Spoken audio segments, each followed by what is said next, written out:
Moral and life lessons, the invisible act of kindness. In the heart of a bustling city, where towering buildings cast long shadows over parks teeming with life, lived little Timmy. With the crisp autumn wind whispering through the vibrant leaves overhead, he scurried to school, his knapsack slung over one shoulder.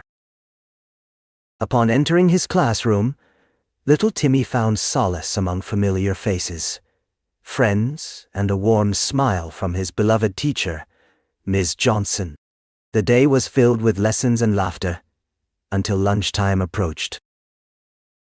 As he shuffled his way home from school, feeling the weight of an empty lunchbox in his hands, little Timmy couldn't help but feel sad. The sight of other children playing and laughing only accentuated his longing for companionship. Sitting on a park bench, alone and feeling forgotten, little Timmy watched as the last remnants of his classmates disappeared into their homes. He looked around forlornly, hoping to catch a glimpse of someone who might notice his sorrow. Suddenly, an elderly man appeared on the path before him. With a warm smile and twinkling eyes, he approached little Timmy. "Hello there, friend," he said gently. The old man reached into his satchel and pulled out a sandwich wrapped in paper.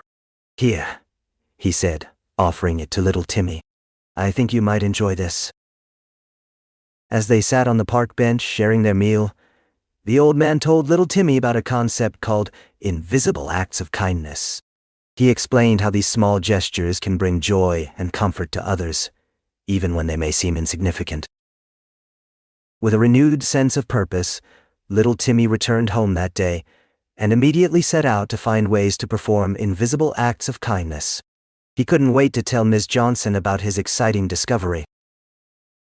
The next day in school, little Timmy eagerly shared his experience and newfound knowledge about invisible acts of kindness with Miss Johnson and his friends.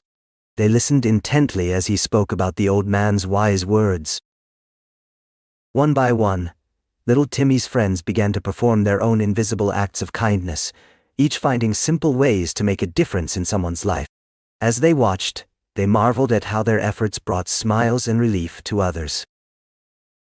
As the days passed, the students continued to perform these small acts of kindness without expecting recognition or reward. And then, one day, they gathered together in the school auditorium to reflect on their journey. As they sat together, sharing stories of the joy and comfort they had brought to others, Ms. Johnson announced that each student would be receiving a certificate for their dedication to performing invisible acts of kindness. And with that, the auditorium filled with laughter and applause,